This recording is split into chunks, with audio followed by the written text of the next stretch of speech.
Novo izdanje emisije Oni vole Srbiju, a naš današnji gost je vaterpolista Novog Beograda, Bilal. Idemo da ga upoznamo i da čujemo njegovu priču.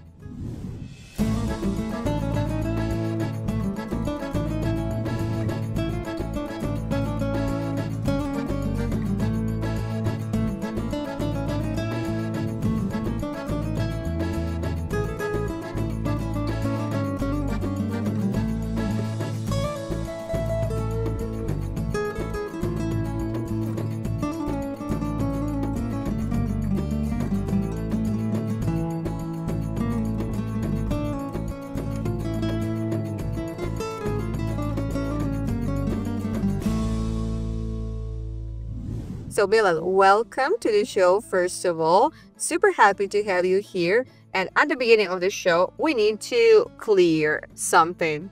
Because I asked you in the car, can you tell me please the proper way to pronounce your last name? And I realized that we don't know your real last name. Can you tell us please what's going on? First of all, thank you for having me. And my name is Bilal and last name Gabadamasi Mama Raji. Okay. So it's a long last name, but that's it. Okay, yeah, because here they call you Raji, right? Sometimes Raji, but most of the time I told them, call me Gabadamasi. It's but I understand it's much shorter and easier. That's why probably they make Raji. Yeah, I need to admit that you have a pretty difficult and challenging surname. Maybe it was easier for them to shorten. Yeah. They took the short one. Can you tell me the story of this surname, about your background, because about your heritage? Yes. I'm born in Holland, and my mother is also from Holland. She's born there, and my father is from Togo in Africa, West Africa. And it's an Yoruba last name, surname. And yes, what can I tell about it? It's a typical Yoruba name from a tribe, you know how they call it, yes. Yeah. And from Togo. And I think it's originally from Nigeria. Okay. And I spread it down, you know, everybody goes somewhere, yeah. Yeah, it's super cool, super interesting because you had two cultures at home. How was growing up in that environment? Yeah, for me it's normal, of course, but I could tell like you have African style and a more Dutch style, you know, what I see, and also with friends around me, how we went in their homes, but it was a nice mix. Okay, yeah. So what do you have from one culture and what do you have another? Tell us, because it's super interesting. I think, like, for example, that mixed marriages and the children of these mixed marriages are super unique because you have the possibility to, you know, to embrace both cultures. So it's super cool to me, actually. Yes, it is. I think, in my opinion, what I learned about it, how I felt it with it was like the Dutch is a little bit more open, let's say, okay. And the Togo one was a bit sometimes more strict and more hierarchic, you know. That's my opinion. Also, you have it in Holland, but less. In Togo, you have more hierarchic in the how you say it, the growing up, yeah. Mm-hmm. Okay, before talking about water polo and how everything started with this sport, tell me about your childhood. How do you recall your childhood in the Netherlands? I believe I had a really good childhood. I had everything what I wanted. My parents did their best for me to make my dreams come true. Mm-hmm. I started water polo at the age of 9, and water polo is a small sport in Holland, and they always let me do what I wanted to do, to play, to do other sports, and I choose water polo. And I start to do my best and try to be better every day by day. And at the end, I came. You were 9. Yes, I was 9. Yes. You were 9 years old. Did you start as a swimmer, and after that you switched? No, I actually started with playing gymnastics. I was gymnastic. I did gymnastics. Wow. Yes. And then I sometimes did some judo. I did, but I didn't like judo so much. So can I ask something, please? Sorry if I'm interrupting you. No. What's going on with water polo players and judo? A lot of water polo players used to do judo, like Bukic, I think, was doing judo. Lovren Miloš was doing judo. Veliko Dadvani was doing judo. You were doing judo. So what's going on with judo and water polo? I don't know, maybe the grappling or something, huh? It has something to do with each other. Okay, so. Sorry. No problem, no problem. Just wanted to know what's going on. But yes, I started to do gymnastics, judo. I stopped it, and then I was doing water polo and gymnastics. Okay. Then at one point I had training at the same day, and I needed to choose. You know, I can be growing older, and I loved water polo more, team sport, to be together with my friends, and yeah, that way. Yeah, is it different? You have basically a lot of team sports, but water polo is completely different. In the pool, the sounds are different. I mean, the sensation is different, right? So what attracted you the most? Actually, one of the biggest things how I came to the sport was like my mother played Okay. it, and that's why I was always at the pool with her when she was training. And when I was young, I was watching her trainings, also jumping in the pool. And I like the physical part, I think. And you need to think, and it was like I had problems with studying when I was young, and I was playing water polo, and it gave all my energy away. You know, I was more focused outside of the water, and I could do better in school. So it helped me a lot. So basically, water polo was a family tradition for sure, you yeah. because of your mom. So Yeah. did your mom play professionally, or she was playing as when she were like younger? No, she was not professional, but she played on, like, let's say the second highest level for women in Holland. So she was okay player. Yeah, yeah. Great. Yeah. So you have let's say a sort of an idol at home to look after. Was your mom? Yes. I wear her cap number 2 because of her. She was always number 2, and that's why I always, if I can, I would like to have her number 2. Yeah. Right. So I presume that, even your dad, but especially your mom, because she was a water polo player, is super, super proud about what are you doing right now, playing like in Europe and playing for the national team. So what she's saying, tell me what she's saying about that. My mother, I think, is my number 1 fan, and without her, I would never be here. This is for sure, because I needed to go to trainings a lot of times and a lot of traveling, because it's not, let's say, for the national team, we need to drive 2 hours to the training. And I do it every day, and she has to work, and sometimes she didn't have work, and still she was managing somehow to bring me to the pool. Okay. So without her, I couldn't do what I love. And even if it was not the right time for us, let's say the situation at home, she knew it was my dream to play water polo, and she helped me to do it. So this sport, I thank her a lot of her, you know. I thank her a lot for this opportunity that she gave me.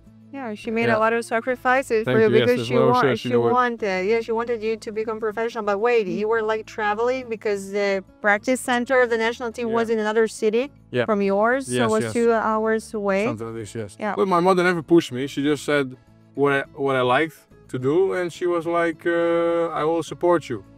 And doesn't matter how far you will come, I just support you what you will do. Yeah, So, yeah. understand. It's a great job. She did a great job, Amazing. we can say. So tell me about your beginnings, your professional beginnings in water polo, and when did you understand that things started to become serious in this sport? Actually, I think that when I was around 15, I changed clubs. When I was in Holland, some third division club where I started in Enschede, and Enschede we call it in Dutch. And I traveled to another club, Borco, Schuurman BDC, and they played also some years Champions League. And on that point, I saw there was maybe a chance to be a professional water polo player. And I started there. I had some good tournaments with the national team. Then I started to play with a year older national team, and I played some tournaments. And I also saw that the dream become closer, because one time after the tournament, Partizan called me and they said like, are you interested to come? And that opened everything, you know, opened my eyes, and I thought, okay, things can get really serious now, and we can become maybe really professional. Yeah. So in that way, yeah. Yeah, you played in a lot of countries all around Europe. I remember Hungary, I remember Germany, and you played Serbia, of course, because this is not your first time in Serbia, it's the second time, right? Yes. Because you were playing for Partizan years ago. So tell me about the moment when you came here to Serbia, because, you know, this is the land. This is the land of water polos. So I want to know how was coming here, and did you heard about Serbian water polo players? So what was your feeling that moment? For me, it was amazing. to be honest, I was always watching water polo when I was still watching water polo, but I'm maybe obsessed with water polo, let's say. Okay, that's good. And, That's good to hear. My favorite team was also Partizan and also the Serbian national team. It was also my favorite players were there when I was young, and my idols. And for me, it was like a dream that came true. Also with the history of water polo here in Serbia, of course, and with Partizan with the trophies. And I knew they have one of the best systems, for school water polo systems in the world. So it was like Valhalla for me to come there, you know. It was a big opportunity. I came here and for the first time, and it was pretty tough.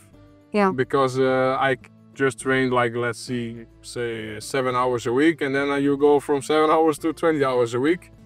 So it was just training, sleeping, eating, and repeating that. And yes, it took a lot, I think 3-4 months to get adapted to this level, and so I can do something in between, because I could only eat, train, and sleep. And when I was adapted, I could do something else, to maybe go out for a coffee or something with teammates. But yeah, 20 hours of water polo practice is intense. It's intense, man.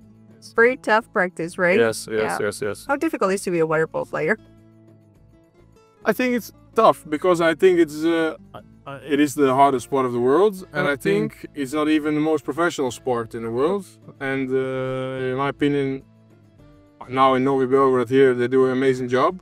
So they make it us a lot easier, and they're doing a very good job. But I think it's tough to be a water polo player, actually. Yeah. I definitely think you have one of the toughest sports in the world. It's super intense, super difficult. And actually, it's very nice to see when a club like Novi Beograd shows up that gives opportunities to players. It's very nice. It's good for the supports. It's very good for water polo. And in this club, you have the chance to collaborate, to be trained by a great coach. He was a great player after a playing career, a great coach. So how is working with him? For me, it's amazing because he brought me the first time that I went to Hungary. I went to Hungary with him, and he called me there to Solnok, and our world went open for me to be on his wings. And now also again, I'm very happy that I can work again with him after 3 years, I think, in between, yeah, something. And I was very happy that he called me and that he gave me the opportunity to play for such a great club, and with this kind of players and staff and organization. Yeah. Oh, I can only say I'm very thankful of that, yes. Bilal, you've been to Hungary. We know, like, every time we're talking about water polo, we're talking about the Hungarian school and the Yugoslavian, let's say the Croatian and the Serbian school. But which is the biggest difference? You know, which one? I don't want to ask which one is better, because it's unfair to ask which one is better. Yeah. Both are great, but are different. So which one do you like more?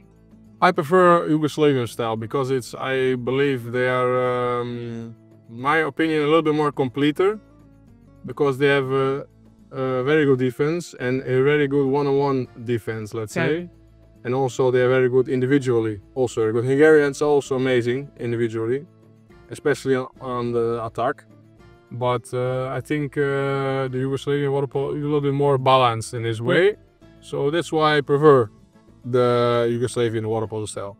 I need to ask you something, because this is something important and interesting to me when I'm talking to a foreign athlete that is coming here and he sees like Serbs and the mindset.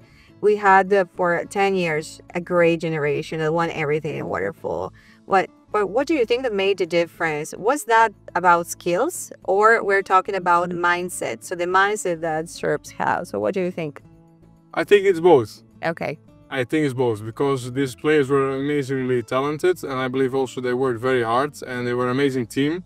And also when I played against these players, and now I'm with one of them in the team, and that's Milos Čuk, the captain, and I'm seeing what his mentality is and how talented he is, and what is his mindset, what he always brings to trainings and in the games, how he makes us sharp, and what to prepare you well for the game. It shows me a lot why they are so great. But let's talk a little bit about Novi Beograd, a great team you're doing, guys, very good in the Champions League. So this is the most important part of the season. Now we need to win everything. are the endings. So how do you feel? How are you preparing? How happy are you so far for the season? Um, I'm pretty happy actually because I think in the beginning that nobody would say that we have this good of a season actually with this much wins. Okay, we didn't win the regional league. That's pretty bad. But I can say I'm pretty, also my first season in this team, I'm pretty satisfied. Not satisfied enough because we want, of course, to win everything. We will do our best. I think we're doing a great job, I think. And I hope we can put this line, we can keep going up with the line and perform in the last months like we did the whole season. I hope so. You said that maybe people didn't have great expectations because the team changed that much for that reason? Yes, because we are a young team. Okay, still we have quality, a lot of quality in the team, but still it's a different team again, and not as big, such a big names like last years. So I believe that people still were thinking we are a good contender, but I think we showed them, I think that we did a really good job, and we are a young, serious team. I asked you before about the Champions League, but I want to ask about another thing because we were talking about that before. In Serbia, we have a derby between Partizan and Zvezda, but in vole, it's another pair of shoes. So the best game is Novi Beograd Radnički. And how is the energy about this game? How do you feel when you're playing this game? It's pretty tough, let's say. It's really hard. It remembers me also when I was back at Partizan, the derbies with Zvezda and Partizan, how it was for us then. But it's pretty tough, I have to say. It's a nice atmosphere. I like it. It's very aggressive, and you can feel it in the air. You know, you feel something is in the air. This is actually something positive when it's like the competitiveness, but a positive one because it's motivating you guys to be better. Actually, this is the charm around the derby. Yeah.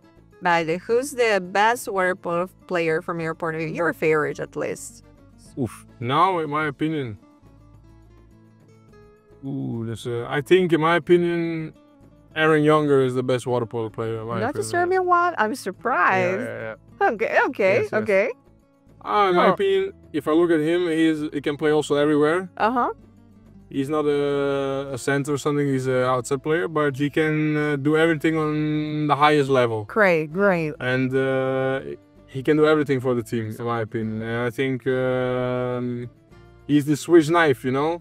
Okay. Yeah, he can do everything. And I think, for me, he's one of the best players. A Swiss knife, a secret weapon, as always, a very secret weapon. Cool. Would you like to have a walk and talk a little bit about your life here to see how you're living? How do you like Belgrade? Let's go. Let's do that.